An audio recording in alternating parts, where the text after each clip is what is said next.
All right, so I'd like to talk for just a couple of minutes about the rise of Scholasticism and thought in the late Middle Ages. So around the year 1000, the same time the Crusades are starting, with these new books that were coming back from the East, thanks to the Crusades, there was a real growth in desire to read. And this idea came up that maybe you could be a scholar and enjoy reading and studying and not have to be poor and celibate and obedient to your boss all the time. So maybe you wouldn't have to be a full-time monk or nun to be a scholar. And so that was when the first universities began. And the universities at the time were places where they would have libraries and lecturers. And a lecturer would often give lectures even outdoors, and whoever wanted to come and listen in could. If you wanted to really talk with them, you'd pay them some. And it sort of became, as I read through medieval texts describing these things, it sounds a little bit like a combination between a TED Talk that would last 5 hours and a rap battle, because often you'd have multiple lecturers going back and forth and tearing down each other's ideas, and they were like lively things. And from the very first universities, there are complaints from local authorities and people in the neighborhood that these quote-unquote students really spent way too much time getting drunk, arguing with each other, and having sex. So universities have not necessarily changed that much since they began, but they are still places of learning, and the stuff that they were learning, though, had to do completely with how you think logically and how you express yourself logically, because they didn't have a lot of books to study. They didn't have the scientific method for doing experiments and learning about the world that way hadn't been developed yet. So it was really about maybe the better example would be like big arguments between guys like Ben Shapiro and some public opponent, and these debates where you just try and catch people in their argument and win the argument best.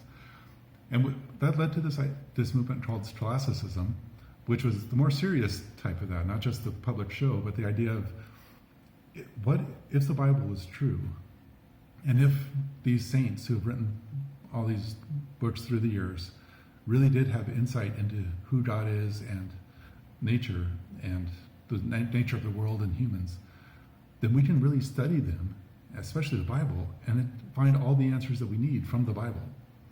So it would go into more and more depth of what does this phrase mean? Well, what if how many letters are in this psalm, and do those letters, that number have significance?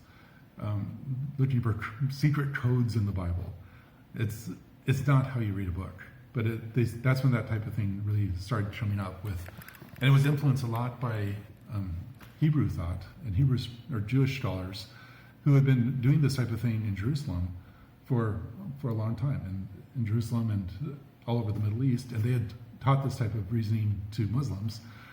So this is how people started to read books, where with a sacred text, you're trying to figure out the hidden meaning and the secret codes and getting into, conjectures like the shape of the earth. So the Bible refers, I think in Job, to the four winds. Well, if there are four winds and there are four points to the compass, then the earth must be flat.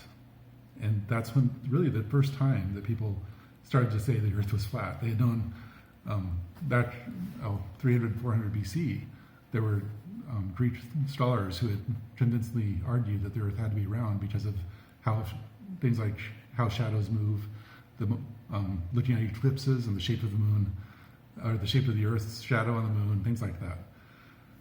But now they started to say, okay, well, it talks about the four corners of the earth, so the earth must have four corners.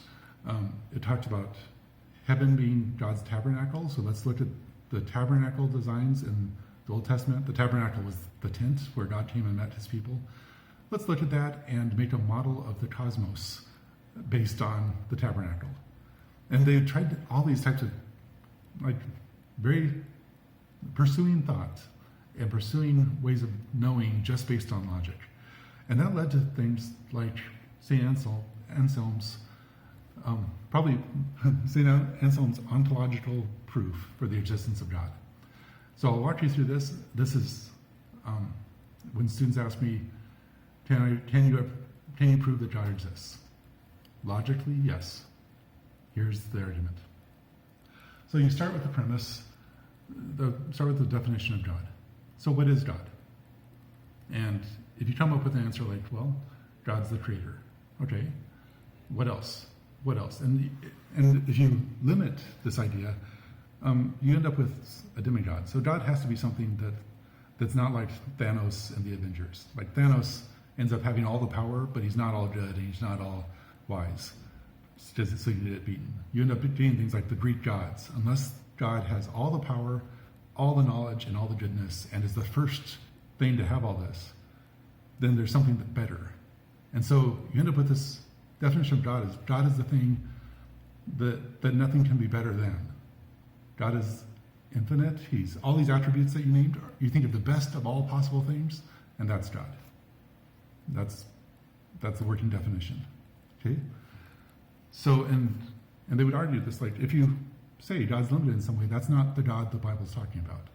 The God of the Bible is clearly the best of all things. Then you get to the second point. So, is it better to have something that's good and real, or something that's good and imaginary? Like, is real chocolate better than imaginary chocolate? Is a real vacation better than an imagined vacation? That's also, a real vacation that's good better than an imagined vacation. So we're not saying here like, well, I can imagine something better. No. Okay, think of like the best of X, whatever X is. Would that be better to have that real or just imaginary? Well, real.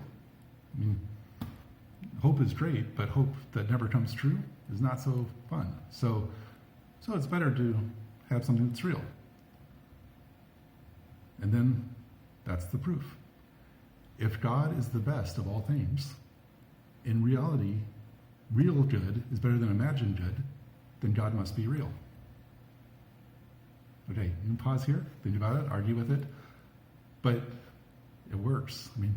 There's still philosophers today writing papers trying to disprove this, and there are some good arguments against this now, but it took hundreds of years to come up with convincing counter-arguments. So that's kind of where thought was headed by like 1000 to 1300, 1400 in Europe. How much can you prove just with logic and thought and rhetoric to convince people you're right?